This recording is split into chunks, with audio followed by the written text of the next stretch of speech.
75 वर्ष कार्यकाल पूरा होना ये अपने आप में एक बहुत बड़ी घटना होती है।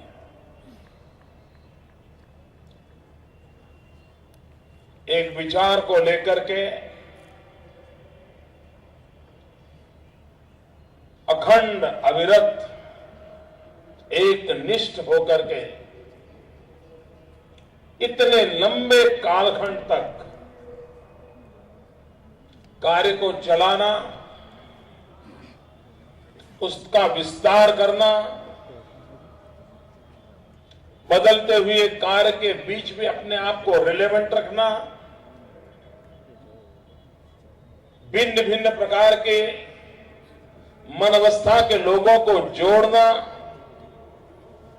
ये अपने आप में एक बहुत बड़ी तपस्या है। इस कार्य से जुड़े हुए उन सभी को मैं प्रणाम करता हूं जिन्होंने 75 साल तक इस पवित्र कार्य को आगे बढ़ाया है और ऊंचाइयों पर ले गए हैं। अमृत सरलता से कभी प्राप्त नहीं होता है।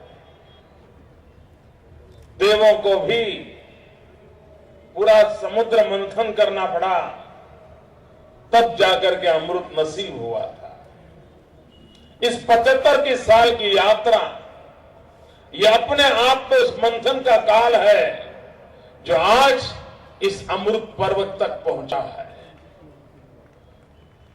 और अमृत महोत्सव मनाने का सौभाग्य प्राप्त हुआ है। और इस अमृत महोत्सव का विषय भी मानव आर्थिक कारणों से, आर्थिक आवश्यकताओं से,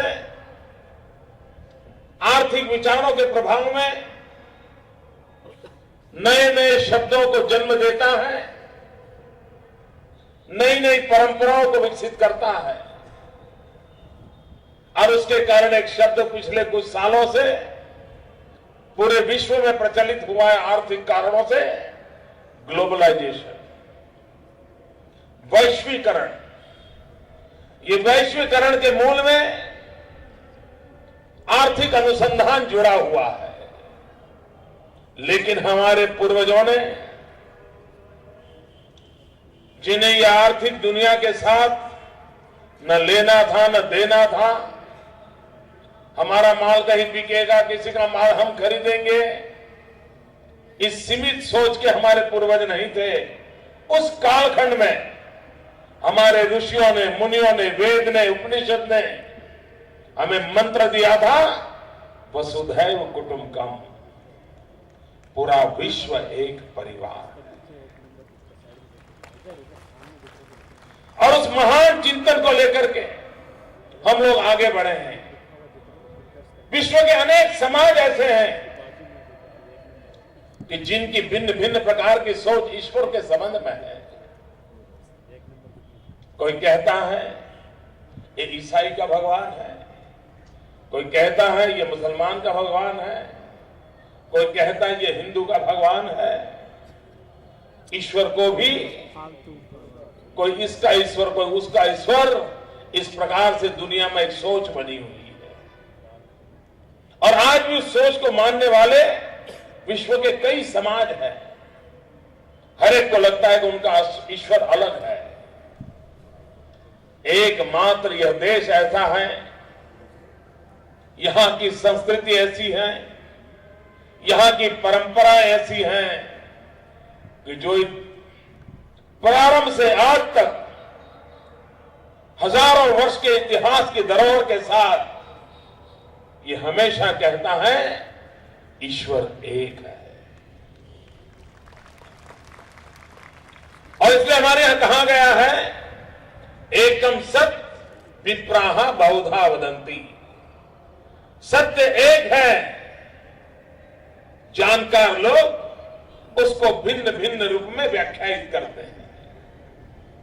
हमने कभी ये नहीं सोचा है कि फलाने का ईश्वर अलग है, हमारा ईश्वर अलग है। हमने यही कहा है कि ईश्वर एक है। उसके पुस्तक पहुंचने के मार्ग अलग अलग हो सकते हैं, जिसकी जैसी क्षमता, जिसकी जैसी अनुकूलता, जिसकी जैसी योग्यता, उसके आधार पर वो अपना रास्ता बनाता है या अपना रास्ता चुनता है और ईश्वर को पाने का प्रयास करता है। लेकिन ईश्वर एक है, ये ईश्वर एक है हमारी धारणा है। और इसलिए कभी कभी ईश्वर के रूप की कल्पनाएं भी भक्त पर निर्भर रहती है। जैसा भक्त होता है वैसा भगवान होता है। ईश्वर तो एक है, लेकिन भक्त की कल्पना के अनुसार उसका प्रकटीकरण हमारे सामने आता है। अगर भक्त पहलवान है तो उसका भगवान हनुमान है। जैसा भक्त वैसा भगवान। अगर भक्त व्यापार व्यवसाय में लगा हुआ है तो उसका भगवान लक्ष्मी जी है। अगर भक्त ज्ञान की उपासना को समर्पित है तो उसका भगवान देवी सरस्वती है, मां शारदा है। तो जैसा भक्त वैसा भगवान, ये भक्त की परिकल्पना के कारण है, लेकिन इस बात को हमने स्वीकार किया हुआ है, ईश्वर एक है। यही तो देश है जहां आदि शंकराचार्य ने अद्वैत का सिद्धांत दिया था। शायद विश्व में आज भी इतने महामूल्य सिद्धांत को कहीं से भी सुनाई नहीं पड़ रहा है। सहस्त्रों वर्ष पहले इस विचार को हमारी भूमि पर चरितार्थ किया गया था, अद्वैत। और यूं तो अद्वैत शब्द सुनते हैं तो बड़ा भारी लगता है, ऐसा लगता है तो एक महान महान पंडितों का काम है। लेकिन थोड़ा सा बारीकी से उस शब्द को कान से सुनते समय अगर दिमाग को भी जोड़ दे तो पता चले जाए, बहुत ही सरलता से व्याख्यायित किया गया है। जहां द्वैत नहीं है वही अद्वैत है। मैं और आप भिन्न नहीं है, वही तो अद्वैत है। ईश्वर और इंसान भिन्न नहीं है, वही तो अद्वैत है। जहां द्वैत नहीं है वही अद्वैत है। यह हमारी परंपरा का बहुत बड़ी मिसाल रही है, हमारे ही देश की संस्कृति रही है, जो हमें जब हम किसी को नमस्ते कहते हैं तो उसके मूलभूत तत्व वही है कि तुम्हारे भीतर जो ईश्वर विराजमान है उसको मैं नमन करता हूं। नमस्ते, यह हमारी परंपरा रही है। और इसलिए आज जो पूरे विश्व में जो कॉन्फ्लिक्ट नजर आ रहे हैं, दुनिया जो संकटों में घिरी हुई है, उसकी गहराई में जाते हैं तो पता चलता है कि आखिरकार ये कॉन्फ्लिक्ट कहां से आए हैं। उसका मूल कारण यह है कि जब हमारे दिमाग में बैठता है कि होलियर देन दाओ, मैं तुमसे कुछ ज्यादा ऊंचा हूं या तुम मुझसे कुछ नीचे हो, तुम्हारा ईश्वर तो मेरे ईश्वर से 2 फीट छोटा है, मेरा ईश्वर तुमसे जरा बड़ा है, और तभी संकटों को जन्म होता है। और ज्यादातर विश्व ये होलियर देन दाओ की मानसिकता में बटा हुआ है। और तब जाकर के लोग कहते हैं कि तुम्हें अगर ईश्वर को प्राप्त करना है तो तुम मेरे रास्ते पर आओगे तभी तुम्हें ईश्वर प्राप्त होगा, ये नहीं वरना तुम्हारे जीवन में नरक के सिवाय कुछ लिखा नहीं है। ये विकृत सोच विश्व में बनी हुई है कि तुम्हें ईश्वर प्राप्त करना है तो तुमको वही रास्ते पर आना पड़ेगा जिस रास्ते पर से मैं गुजर रहा हूं। कि तुम्हारी जिस ईश्वर में जिस रूप में श्रद्धा हो, तुम्हारा जो मार्ग हो, उस मार्ग को समर्पित भाव से तुम चलोगे तो तुम्हें भी मोक्ष प्राप्त होगा, तुम्हें भी ईश्वर प्राप्त होगा, तुम्हें कोई नरक के अंदर जाने की नौबत नहीं आएगी। अपना मार्ग छोड़ने का, अपने मार्ग से चलित होने की आवश्यकता नहीं है। यही विचार था जो समाज की सब शक्तियों को जोड़ता था, आदर करता था, उसी एक मूल विचार को उजागर करने का प्रयास प्रजापति ईश्वरीय ब्रह्मा विद्यालय ने जो शुरू किया है और पूरे विश्व में संदेश देने का प्रयास इस अमृत महोत्सव के द्वारा हो रहा है। हम ही तो लोग हैं जो छोड़ में रणछोड़ को देखते हैं, पौधे में परमात्मा देखते हैं, प्रकृति को परमात्मा का रूप देखते हैं। आज विश्व सूर्य शक्ति की ओर नजर कर रहा है। एनर्जी सोर्स के लिए अकेला बचा हुआ मार्ग सूर्य दिख रहा है। हमारे पूर्वजों ने हमें जीवन के अंदर सूर्य शक्ति की उपासना के लिए, सूर्य उपासना के लिए प्रेरित किया था। सूर्य की शक्ति को स्वीकार करने के लिए हमारे यहां जीवन के प्रारंभ काल से ही सिखाया जाता है। आज पूरा विश्व ग्लोबल वार्मिंग के संकट से गुजर रहा है। एक हम ही लोग थे जो बालक को घर में पढ़ाते थे। हमारी यहां परंपरा थी कि बालक जब सुबह बिस्तर से उठता था तो मां उसे कहती थी कि बेटे बिस्तर से जमीन पर पग रखने से पहले ये पृथ्वी मां की क्षमा मांगो, ताकि तुम उसको पीड़ा दे रहे हो, उस पृथ्वी मां के सीने पर तुम अपना कदम रख रहे हो, तुम पहले पृथ्वी मां की क्षमा मांगो और उसके बाद बिस्तर से नीचे जमीन पे पैर रखो। ये ना प्रकृति के प्रति प्रेम करने का कितना उत्तम माध्यम इस धरती में घर घर में सहज रूप से समाविष्ट था। लेकिन जब अपनी चीजों को हम भूल गए और अपनी चीजों से विश्व को जोड़ नहीं पाए, विश्व तक पहुंचा नहीं पाए, और दूसरी तरफ भोगवादी परंपरा पैदा हुई और लोगों को लगने लगा कि ईश्वर ने जो कुछ निर्माण किया है उसका उपभोग करना ही मेरा अधिकार है। और जब ईश्वर की दी हुई हर चीज का उपभोग करना मनुष्य ने अधिकार मान लिया और तभी से प्रकृति का शोषण होने लगा, एक्सप्लॉइटेशन ऑफ नेचर शुरू हुआ और आज प्राकृतिक संकटों से मानव जात आकर के घिर गई है। विश्व इस बड़े संकट से गुजर रहा है और उससे भी अगर बचना है तो यही मार्ग है। जीव और शिव एक है, और जब जीव और शिव एक है, ये जब हम स्वीकार करते हैं तब जाकर के हम पौधे में परमात्मा देख सकते हैं, हम छोड़ में रणछोड़ देख सकते हैं, हम गंगा में मां देख सकते हैं, हम गाय में मां का दर्शन कर सकते हैं। पूरी प्रकृति के अंदर हिमालय को हम परम पिता मानने को तैयार हो जाते हैं और तब जाकर के पूरी प्रकृति के साथ अपने आप को जोड़ने का कारण बन जाते हैं और तब उस प्रकृति का एक्सप्लॉइटेशन करने की इच्छा हमारे भीतर पैदा नहीं होती है।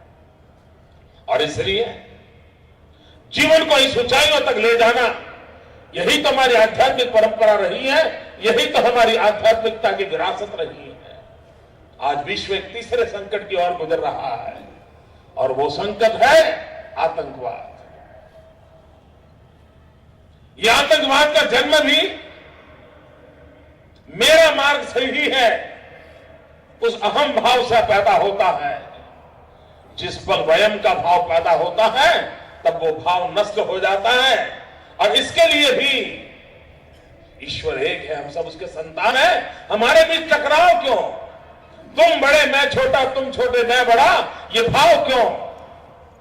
अगर हम इस प्रकार की दुविधा से मुक्त हो जाते हैं तो हमारे भीतर आतंकवादी मानसिकता जो बैठती है वो भी निकल जाती है और समाज को ग्रस्त करने वाली आतंकवादी प्रवृत्तियां हैं उससे भी मुक्ति का संभावना का रास्ता खुल जाता है। पूरा विश्व एक परिवार जब मान ले तो आतंकवाद के लिए जगह नहीं होती है। कोई किसी का गला काटे ये संभव नहीं होता है। और यही इस देश की, इस परंपरा की, संस्कृति की विशेषता रही है। उन विशेषताओं को लेकर के हम आगे बढ़ना चाहें और आज इस अमृत पर्व के निमित्त जो आध्यात्मिक संदेश हम सब तक पहुंच रहा है, और मैं देख रहा हूं पूरे विश्व ये बात मानने को तैयार नहीं है कि हमारे देश में नारी शक्ति का स्थान क्या है।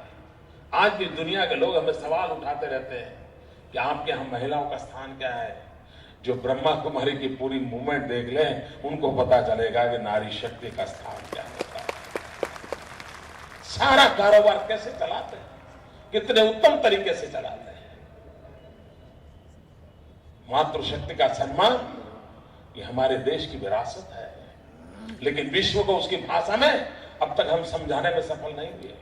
मित्रों, दुनिया के समृद्ध से समृद्ध देश, लोकतंत्र के पुराने में पुराने होने का दावा करने वाले देश भी आज भी अपने राष्ट्र के मुखिया के रूप में नारी को स्वीकार करने का हिम्मत नहीं बताते हैं। लेकिन जहां जहां पर हिंदू संस्कृति, हिंदू परंपरा, हिंदुस्तान का प्रभाव रहा, उन सारे देशों में देखिए कि उन देशों ने अपने राष्ट्र के मुखिया के रूप में नारी को स्वीकारने का गौरव किया है। श्रीलंका हो, कभी न कभी नारी ने उस देश का नेतृत्व किया। पाकिस्तान है, कभी न कभी नारी ने नेतृत्व किया। हिंदुस्तान, कभी न कभी नारी ने किया। बांग्लादेश, इंडोनेशिया,